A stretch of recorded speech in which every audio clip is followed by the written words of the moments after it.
Okay, we're going to talk in more detail about metallic bonding. This is topic 4.5. The definition of metallic bonding, and it's important that you are able to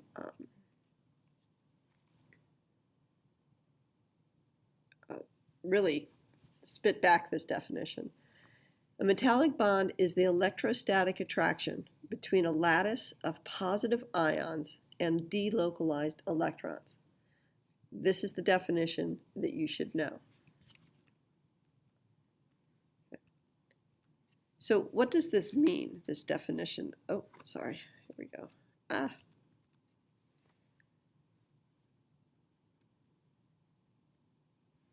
right, so metallic bonding occurs when I have this inner core, this positive ion, all right, everything in the atom except the valence electrons.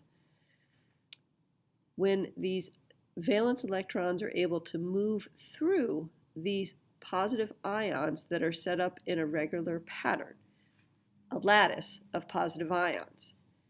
Okay. That delocalized term means that electrons don't belong to any one of these positive ions, but they spread throughout the structure. Okay. Remember, metal atoms or metal elements, it's easy for me to say, have relatively low ionization energies. So they can lose their valence electrons pretty easily, and that's really the basis for this metallic bonding.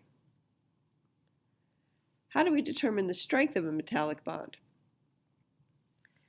Depends on three things, and it's important that you know these three things. It depends on the number of the delocalized electrons. How many valence electrons did the metal bring into the structure? What is the size of the cation? The larger the cation, the farther away the electrons are from that positive nucleus, the weaker the bond. And of course, the charge on the cation. The higher the charge, the greater the attractive force for those electrons. So two of them are easy to remember because you go back to that mantra, charge and distance. Okay, and then you have to remember the number of delocalized electrons. Okay, number of delocalized electrons, again, are the number of the electrons, valence electrons. So for example, sodium has one delocalized electron. Magnesium has two delocalized electrons. Okay. The greater the number of delocalized electrons, the smaller the cation, the greater the strength of the metallic bond. Since magnesium is smaller in atomic radius than sodium, check out the positions on the periodic table. This is smaller, it has more delocalized electrons. Magnesium is the stronger metallic bond.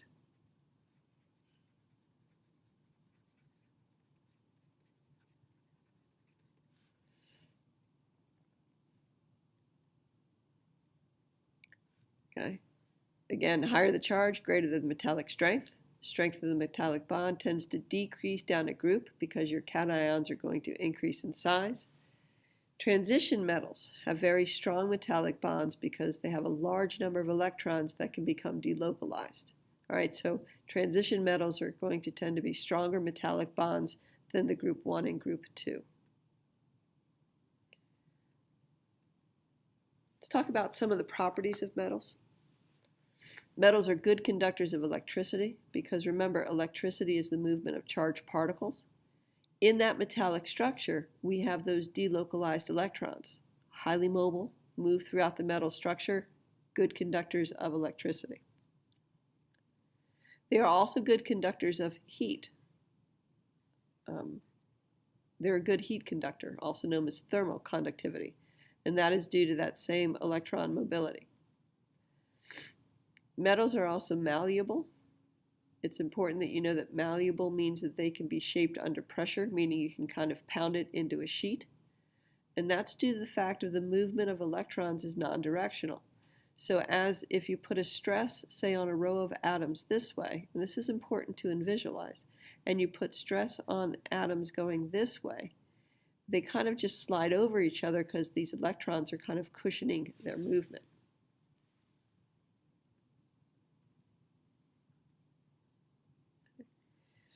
Another term to know is ductile. This means you can draw them into threads or into wire. So metal is both malleable, able to be smashed into sheets. It is also ductile, able to be drawn into wire. Metals have relatively high melting points because lots of energy is required to break those metallic bonds. They're shiny and lustrous because of those delocalized electrons, okay, because those electrons reflect light. Melting points, what are some of the trends? This is kind of a repeat from the periodicity unit. Melting points tend to decrease down a group because the cation is getting larger, the ionic radius, right, and then the reduced attraction because of charge and distance. And of course, hopefully, this kind of doesn't need to be said. The stronger the metallic bond, the stronger the melting point.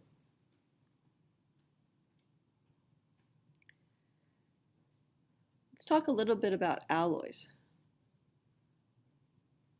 Alloys are solutions that are solid. So it's a mixture of pretty much metals.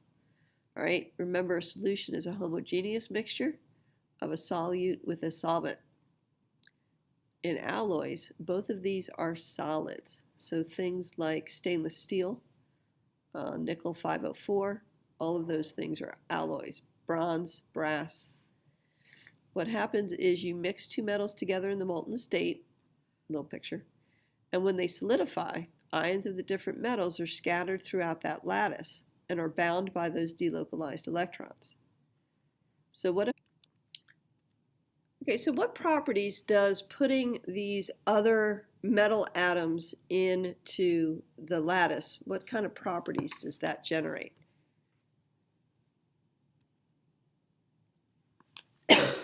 Excuse me. So alloys are possible because you do have that non-directional nature of those delocalized electrons, all right, and that they can fit into that lattice pretty easily, and you can have different sizes of ions, and we'll find that this is going to be key. Alloys, their properties do change, all right, they're distinct, meaning different from their component elements, all right, so if I had pure metallic substances, their properties are going to be different as when I combine them.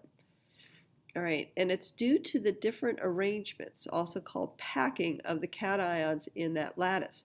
So the different ways that these cations arrange themselves change the properties of the alloys, and we'll see a picture in just a minute.